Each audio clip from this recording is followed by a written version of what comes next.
Let resolution be your solution.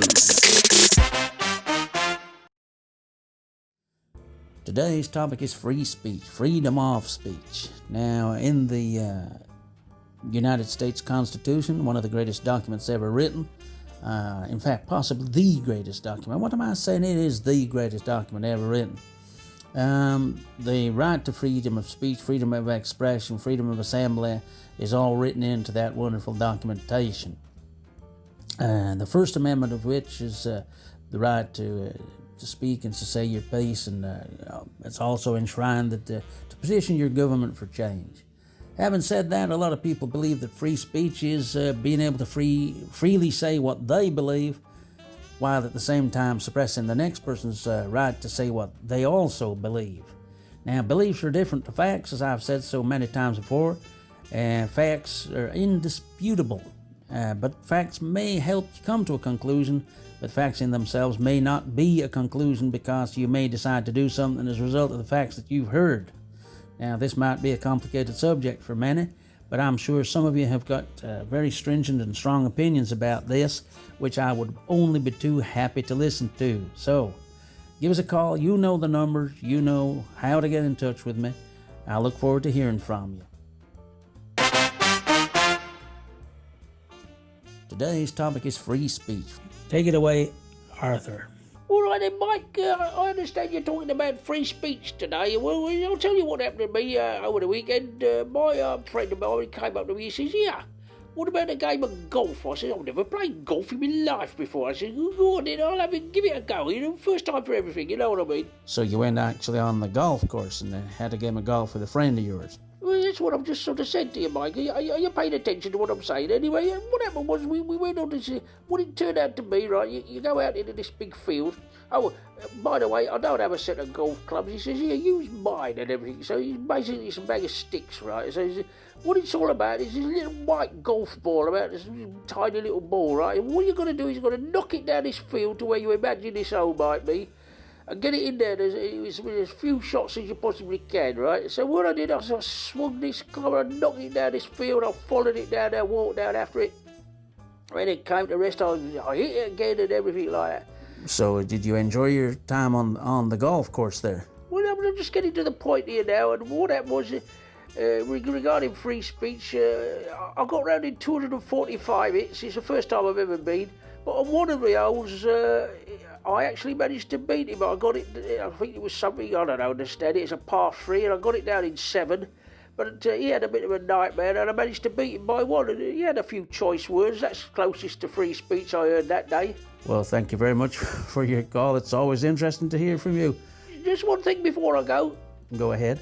Keep smiling. We'll all try to do that. Thank you very much for your call on free speech, or was it on golf? I'm never sure when you ring up. Thank you for your call. And here we have George. Normally George has a very cogent and serious and well thought out points to put to us. George, we're talking about free speech. What are your thoughts on free speech? Well, yes, Mike, it's a very interesting topic, actually, because in my experience, there's no such thing as free speech. If you want to get some planning application through, or what have you, or some change in the law, what you have to do is do as much lobbying as you can and get additional votes behind your... This is democracy in action, actually. It depends how much democracy you can actually afford. And what happens is we get as many people to back a particular plan that we have in action, and we get that invoked. So free speech is a sort of a fallacy, really. It's a bit of a naive construct. You can get as much free speech as you can afford. So you're talking about influencing the democratic process by using your power and influence to get the outcome that you want. That's your personal definition of free speech. Well, yes, of course, because you see, the plans that I have in my mind that, to improve the area definitely benefit everybody. Well, George, you do surprise me about that, about free speech. As far as I'm concerned, free speech is a completely free thing. I mean, with regard to Resolution Radio 2020, where I am, we have advertisements on our shows so that we can bring the programs to you completely free. So That might be George's experience, but it's certainly not ours here at Resolution Radio 2020.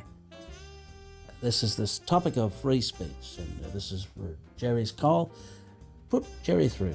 All right then, Mike, it's Jerry here. Known locally, it seems, for a bit of fame from your show, is Jerry the Joker. You're not going to try and live up to that reputation and sneak in one of your famous jokes, are you now? Well, I don't want to be a one-trick pony, right? I don't want to do that every time I found... You're talking about the topic of free speech, aren't you? That is absolutely correct. Today's topic is free speech. I normally ring up from your down your street feature, but because I like, my local area where I live. But I thought today I'd ring up and discuss your free speech topic, as we've said. So regarding free speech, I said to my mate, I'm going to ring Mike Stand at Resolution 2020. Can I use your phone? Are you saying that's your definition of free speech, getting a free phone call from your friend? That's absolutely correct. That's exactly what I was doing. I'm going to suggest that. You're absolutely correct, Mike. So you're still sneaking in your jokes. That was Jerry the Joker calling on apparently the subject of free speech, but he still managed to squeeze in the tiniest of mini jokes. Never mind, we will try and catch him out one of these days and switch him off before he gets to that point. The next caller to ring in is Fred. Go ahead, Fred. So imagine you're painting the shed. You've got a choice between blue or red, and your third person suggests, why don't we paint it purple? So you mix your blue and your red together and you paint it purple, and all of a sudden, 5 years later, you realise that your shed's still standing there. It's a bit unusual, it's purple coloured, but at least you've preserved it for the future and you've still got your shed. So the power of compromise can actually make everybody perhaps feel that they've had a little loss of kudos and status, but the shed still stands there standing. Well, I'll bear that in mind, Fred. Thank you for your contribution. Now it's over to William. What do you think? Mike, William here. You're talking about choice, personal choice, independence, freedom and all that kind of thing, but what's interesting to me, we've become a culture of win or lose. You're either a complete failure if you don't win every battle that you enter, and you're a loser, by not winning every battle you enter, as I should say. You're a winner if you win your battles, but you're battle scarred, so you still lose because everything's a battle. Having said that, if you seek a third way, a compromise, the best of all possible options, naturally not everybody's going to feel it's a complete win, but there's no way on earth it can be a complete loss. But we're encouraged not to look for these alternatives because there'd be too much unity, too much progress, too much sharing of power and influence. I would say sports competition is perfectly fine because you're playing for a cup, a trophy or a few quid, but not in politics. So the whole thing that people complain about that's wrong with British politics, they say, they can't figure it out. It's either the problem of the left, the problem of the right, too much red, too much blue. But if you're painting a shade, as the other guys say, you're painting a shade and purple is perfectly acceptable, then why is not that a win if both of you agree and are comfortable with purple?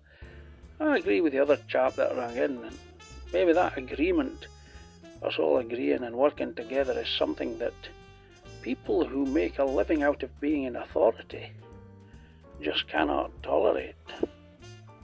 What you're talking about sounds to be a little bit like communism. And oh no, there's no way it's communism, because communism is really a stultified and stagnated situation in many ways, and so is extreme riches and fascism on the other extreme, because it concentrates too much power and too much resource in the hands of people who have no idea what to do with it, because they cannot comprehend the idea of sharing it out as a compromise so that everybody benefits.